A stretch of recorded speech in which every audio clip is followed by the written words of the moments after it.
일본의 잃어버린 30년. 거품이 꺼진 뒤 성장은 멈췄고 시간은 흘렀다. 2026년 한국. 우리는 이제 첫 페이지에 서 있다. 경고음은 울렸다. 우리는 준비되어 있는가? 일본화 지수라는 게 있어요. 나라가 일본처럼 오랫동안 성장을 못할 위험이 얼마나 되는지 점수로 매긴 거예요. 10점 만점입니다. 한국이 몇 점일까요? 6점이에요. 국회 예산정책처가 전 세계 30개 나라를 조사했는데요. 한국이 태국, 중국 다음으로 세 번째로 위험하다고 나왔습니다. 더 무서운 숫자가 있어요. 일하는 나이의 사람들. 그러니까 20대부터 60대 초반까지요. 이 사람들이 줄어드는 속도가 한국이 세계에서 제일 빨라요. 매년 0.9%씩 줄고 있습니다. 이게 뭔 소리냐면요. 일본보다 빨라요. 독일보다 빨라요. 이탈리아보다 빨라요. 조사한 나라들 중에서 1등입니다. 일할 사람이 가장 빠르게 사라지고 있다는 뜻이에요. 여러분, 일본의 잃어버린 30년이라고 들어보셨죠? 1991년에 일본 경제가 전 세계의 15%를 차지했어요. 엄청났죠? 그런데 30년이 지난 2021년에는요, 5%밖에 안 돼요. 3분의 1로 쪼그라든 거. 그 30년 동안 일본 사람들이 뭘 겪었을까요? 취업이 안 돼요. 정규직 자리가 없어요. 젊은 사람들이 결혼을 포기해요. 아이 낳기를 포기해요. 집 사는 건 꿈도 못 꿔요. 어디서 많이 들어본 얘기 아닌가요? 우리나라 요즘 얘기랑 똑같잖아요. 오늘은 한국 경제가 정말로 일본처럼 될 건지 아니면 다른 길이 있는 건지 최대한 쉽게 풀어보겠습니다. 이 영상을 끝까지 보시면요. 왜 전문가들이 걱정하는지 이해가 되실 거예요. 그리고 우리가 뭘 지켜봐야 하는지도 알려드릴게요. 먼저 일본 얘기부터 해볼게요. 왜 일본이 30년이나 못 일어났을까요? 1985년으로 돌아가 봅시다. 그때 미국이랑 일본이랑 유럽 나라들이 모여서 약속을 하나 했어요. 플라자 합의라고 해요. 뭐냐면요. 달러 값을 내리자는 거였어요. 이게 왜 중요하냐면요. 달러 값이 내려가면 상대적으로 일본 돈인 엔화 값이 올라가거든요. 쉽게 설명할게요. 원래 1달러가 240엔이었어요. 그런데 2년 만에 1달러가 120엔이 됐어요.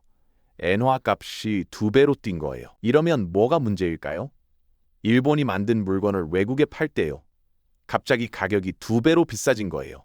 일본 입장에서 수출하기가 엄청 힘들어진 거죠. 그래서 일본 정부가 뭘 했냐면요. 금리를 확 낮췄어요. 금리가 뭐냐면요. 은행에서 돈 빌릴 때 내는 이자율이에요. 5%였던 걸 2.5%까지 낮춘 거예요. 반으로 줄인 거죠. 금리가 낮아지면 어떻게 될까요? 은행에 저축해봤자 이자가 별로 안 붙어요. 반대로 돈 빌리기는 쉬워져요. 이자를 적게 내도 되니까요. 그러니까 사람들이 돈을 빌려서 뭘 했을까요? 부동산을 샀어요. 주식을 샀어요. 여기서 비유 하나 들어볼게요. 그때 도쿄 한복판에 황궁이라는 데가 있어요. 일본 왕이 사는 곳이에요. 그 땅값이 얼마였는지 아세요? 미국 캘리포니아주 전체 땅값이랑 비슷했대요.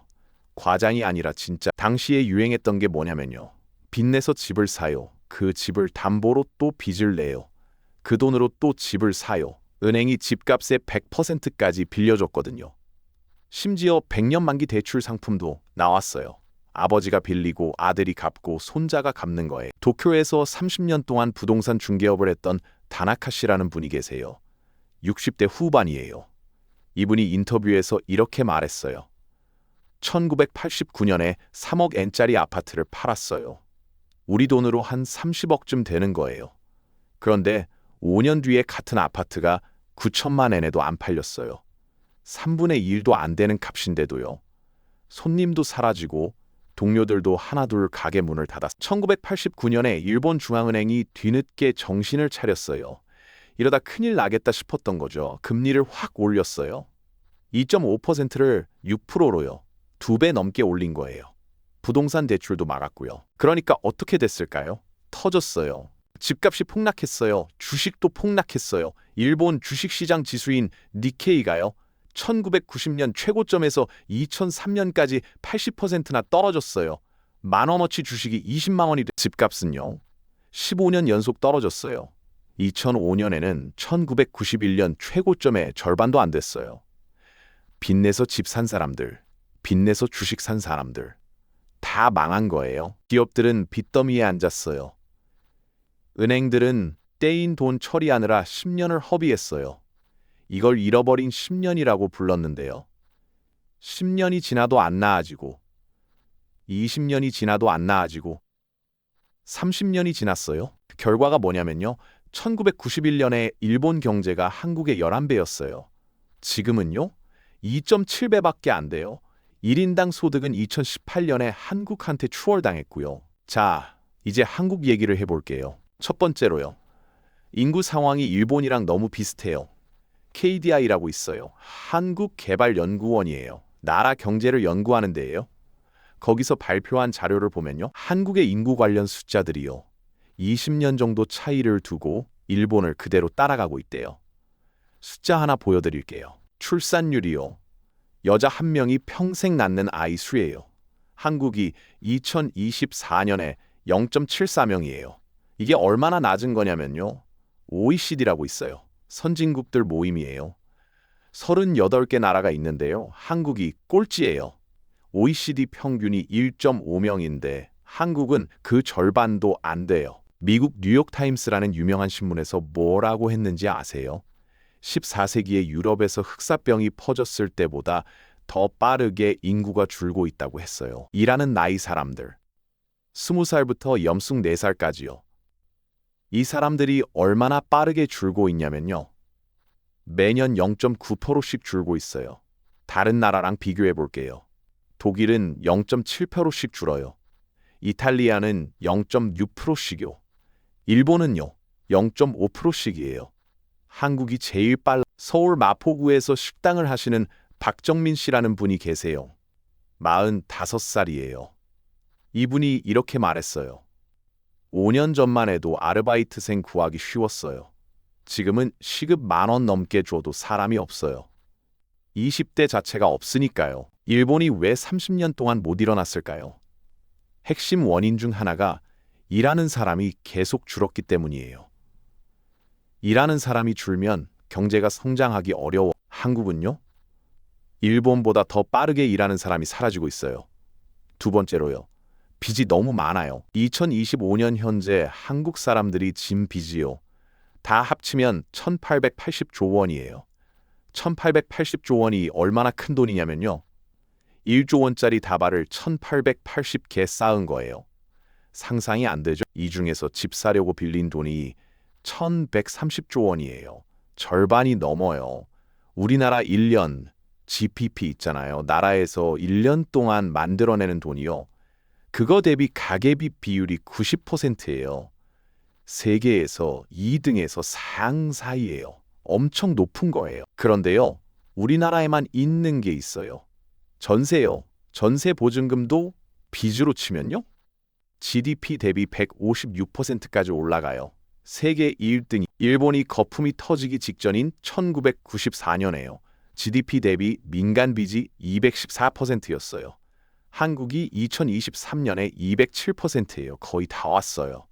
경기도 분당에 사시는 김현수 씨라는 분이 계세요. 38살 직장인이에요. 2021년에 12억짜리 아파트를 샀어요. 대출이 8억이에요. 금리가 오르면서 이자만 한 달에 300만 원이 넘어요. 이분이 뭐라고 했냐면요. 월급의 절반이 이자로 나가요. 외식은 꿈도 못 꿔요. 이게 뭐가 문제냐면요. 빚 갚느라 돈을 못 써요. 사람들이 돈을 안 쓰니까 가게들이 장사가 안 돼요. 장사가 안 되니까 월급이 안 올라요. 월급이 안 오르니까 또 빚을 져요. 악순환이에요. 빙글빙글 도는 거예요. 한국은행에서 계산해 봤는데요. 빚이 너무 많아서 매년 소비가 0.4%씩 깎이고 있대요. 세 번째로요. 성장할 수 있는 힘 자체가 떨어지고 있어요. 잠재 성장률이라는 게 있어요. 어려운 말 같죠? 쉽게 설명, 사람한테 기초 체력이 있잖아요. 아무리 열심히 뛰어도 이 이상은 못 뛴다는 한계가 있어요. 나라 경제도 마찬가지예요. 최대한 열심히 해도 이 정도밖에 못 큰다는 한계가 있어요. 그게 잠재 성장률이에요. 한국의 잠재 성장률이요. 2011년에서 2015년 사이에 3.46%였어요. 2016년에서 2020년 사이에 2.8%로 떨어졌어요. 2021년에서 2025년 사이에는 2.19%예요. 계속 떨어지고 있죠? KDI에서 전망을 했는데요. 2040년대가 되면 0%대까지 떨어질 수 있대요. 0%요. 성장을 아예 못하는 시대가 올 수도 있다는 거예요. 여기까지 들으시면 너무 무섭죠? 그런데요, 일본이랑 다른 점도 있어요. 우리도 일본처럼 되는 거 아니야? 라고 걱정하실 수 있어요. 좋은 질문이에요. 다른 점 4가지를 말씀드릴게요. 첫째요, 한국은 아직 거품이 확 터진 적이 없어요. 일본은 집값이랑 주식이 80%나 폭락했잖아요. 한국은요? 집값이 좀 떨어지긴 했지만 그 정도는 아니에요. 고점 대비 7% 정도 떨어진 수준이 일본처럼 확 무너진 게 아니라서요. 아직 수습할 여팔 여력이 있어요. 둘째요. 일본 실패를 보고 배웠어요. 일본은요, 거품이 터지고 나서 정리를 안 했어요. 망해야 할 기업들을 그냥 살려뒀어요. 좀비 기업이라고 해요. 죽은 거나 마찬가지인데 살아있는 척하는 기업들이요. 이런 기업들한테 계속 돈을 쏟아부으니까 10년을 허비한 거예요. 한국 정부는요, 일본 실패를 이미 알고 있어요. 그래서 가계빚 관리에 나서고 있어요. DSR이라고요. 빚 갚는 능력 보고 대출해주는 규제도 강화했고요. 빚 비율을 80%까지 낮추겠다는 목표도 세웠어요. 물론 잘 될지는 두고 봐요. 셋째요. 잘하는 산업이 달라요. 일본은 1990년대에 컴퓨터랑 인터넷 시대에 뒤처졌어요. 반도체도 한국이랑 대만한테 밀렸고요. 한국은요, 반도체가 아직 세계 최고 수준이에요. 요즘 핫한 AI, 인공지능 관련 산업도 잘하고 있고요. 삼성이랑 SK가 있잖아요. IMF라는 국제기구에서 전망을 했는데요. 2024년 한국 성장률이 2.3%이고 일본은 0.9%래요. 한국이 아직 일본보다 잘 크고 있어요. 넷째요. 아이 낳는 게 조금 늘었어요. 2024년 출산율이 0.74명이에요. 2023년에 0.72명이었거든요. 9년 만에 처음으로 올라간 것. 물론 여전히 세계 꼴찌 수준이에요. 하지만 바닥을 찍고 조금이나마 올라온 건 맞아요. 결혼하는 사람도 2022년보다 늘었어요. 신혼부부한테 아파트 특별 공급해주는 정책 같은 게 조금은 효과가 있나 봐요. 다만요, 솔직히 말씀드리면요, 출산율이 0.7명에서 0.8명 된다고 해서 인구 줄어드는 걸 막을 수는 없어요. 2명은 넘어야 인구가 유지되거든요. 그러면 우리가 뭘 봐야 할까요? 경고등이 켜지는 숫자 4가지를 알려드릴게요. 첫째, GDP 대비 가계빚 비율이요. 100%를 넘으면 위험해요. 지금 90%예요. 거의 다 와요. 둘째, 일하는 나이 사람들이 줄어드는 속도요. 매년 1%씩 줄면 경제가 활력을 잃어요. 지금 0.9%예요. 거의 1%예요. 셋째, 잠재 성장률이요. 1% 밑으로 가면 성장 없는 시대예요. 2040년대에 0%대가 될 수 있대요. 넷째, 집값이요. 고점에서 20% 넘게 떨어지면 위험해요. 지금은 7% 정도 떨어진 상태예요. 아직 그리고 경제 성장률도 봐야 해요. 2025년 한국 경제가 얼마나 클 거냐면요. 여러 기관에서 1% 정도로 봐요. KDI는 0.9%에서 1.0%로 봤고요. 한국은행도 1.0%로 봤어요. 2026년은요. 1.6%에서 2% 사이로 봐요. 이게 뭔 소리냐면요. 그냥 제자리 걸음이라는 거예요.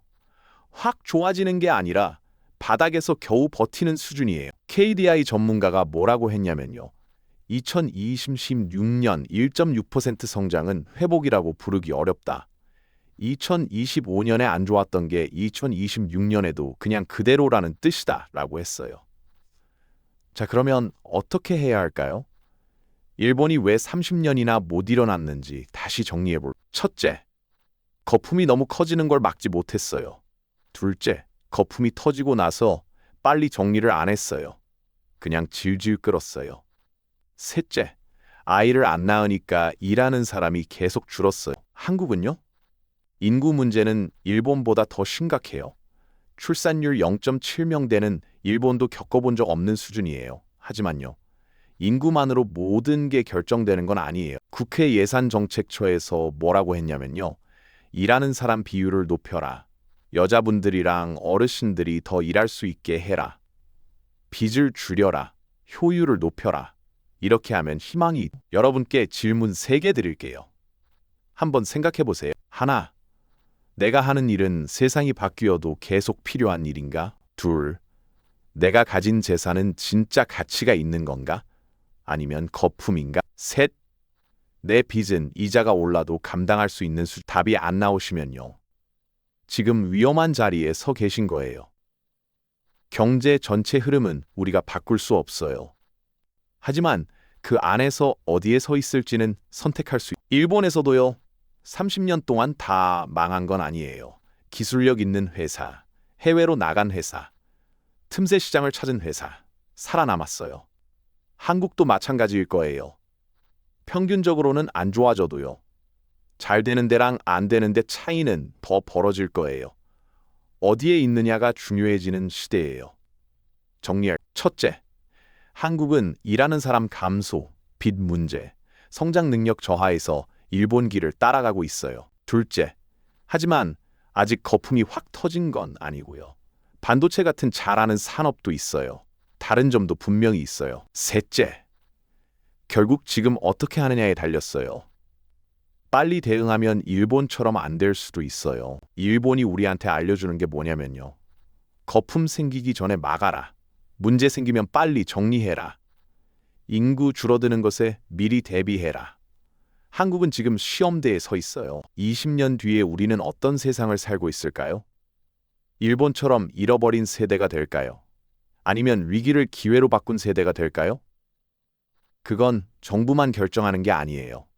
기업도 개인도 우리 모두가 결정하는 거예요. 결론은요. 한국이 일본처럼 될 가능성은 있어요. 하지만 정해진 미래는 아니에요.